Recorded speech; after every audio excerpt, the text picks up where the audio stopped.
In-expect ng ating client na sana this time ay maunat at maayos na talaga yung buhok niya, mga sis. Dahil sa tuwing nagpapariband siya, laging bumabalik sa pagiging buhaghag or kulot ang kanyang buhok kapag napapaliguan na. Last 2019 pa nga daw yung last reband niya sa kanyang buhok, 'di ba mga sis, sobrang tagal na dahil tinatamad na nga daw siya magpariband dahil ganun at ganun lang din ang nangyari sa kanyang hair sa tuwing napapaliguan na. At ngayon nga lang din siya nakumbinsing magpa-reband nung nakita nga tayo dito sa Facebook na nagre-reband, mga sis. So ayun, pumunta siya dito sa salon kahit napakalayo ng kanyang pinanggalingan para nga ipaayos at baka sakaling maunat na ang kanyang buhok this time. Kulot at medyo matigas talaga yung hair strands ng ating client's hair, mga sis, kaya kailangan ng extra effort sa pagre-reband talaga dito sa buhok ng ating client para lang talaga itong maunat. At after ko nga ma-analyze at ma-prepare yung buhok ng ating client, ay naglagay na ako dyan ng rebonding cream number 1, pero hindi sagad yung application ko ng rebonding cream 1 hanggang dulo, mga sis, dahil medyo marupok na yung pinaka-ends ng kanyang hair. And after ko nga ma-applyan ng rebonding cream 1 ang buhok ng ating client, ay binalutan ko naman siya ng cling wrap dyan, mga sis, para mas mapabilis yung pag-process or pag-develop ng R1 or rebonding cream 1 sa buhok ng ating client. At nung nag-cross-checking naman ako at re-application ng rebonding cream 1, mga sis, binalutan ko pa rin siya ng ating cling wrap para kahit papano ay mapabilis nga yung pag-develop ng rebonding cream 1 sa buhok ng ating client dahil sobrang tigas talaga ng kanyang hair strands at the same time kulot din ang kanyang buhok.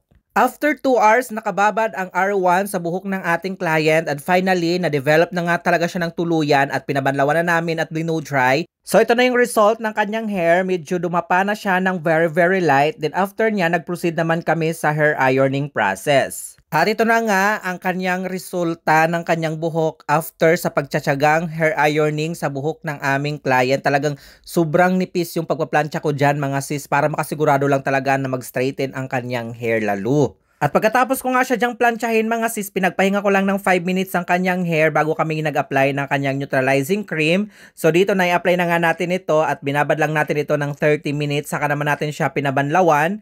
And after mabanlawan ang neutralizing cream, mga sis, sinunod natin in-apply yung kanyang U-Collagen treatment. Binabad lang din natin siya, saka naman natin siya pinabanlawan ulit. And after mabanlawan ang U-Collagen treatment, ay nag-apply tayo ulit ng panibagong treatment which is the Capillar Bioplastia at binabad natin ito for about 30 minutes.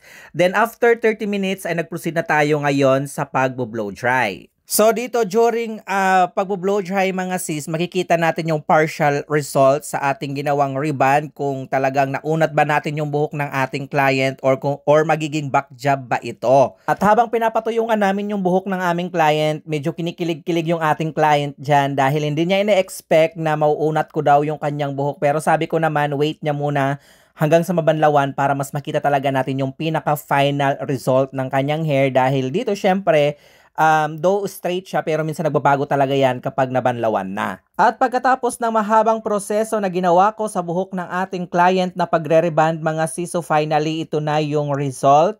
At trinim out ko na din po pala yung mga ends ng kanyang hair dahil sobrang nipis na ng kanyang buhok sa dulo. So ito na yung result, mga sis. Kung makikita natin yung before niyang hair, mukhang ang kapal-kapal tingnan pero nang na-reband, manipis lang pala talaga.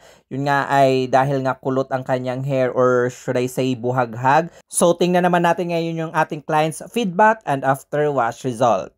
So ito na, mga sis, yung ating client's feedback. Basahin nyo na lang, talagang nakakakilig yung ating client's feedback dyan. Medyo mahaba-haba nga lang yan kaya basahin nyo na. And ito yung video ng kanyang hair. Talaga hindi rin ako nag-expect, char lang. Sobrang ganda talaga ng kanyang hair kahit napaliguan na, smooth, shiny, and super straight pa rin ng kanyang hair. Talaga namang nakakakilig, di ba? At hanggang dito na lang po ang video nito. Thank you for watching and please don't forget to like, share, and follow our page Chading for more hair transformation. And this is Chading saying, have a great hair day always, mga sisilaban sa our next video. Bye!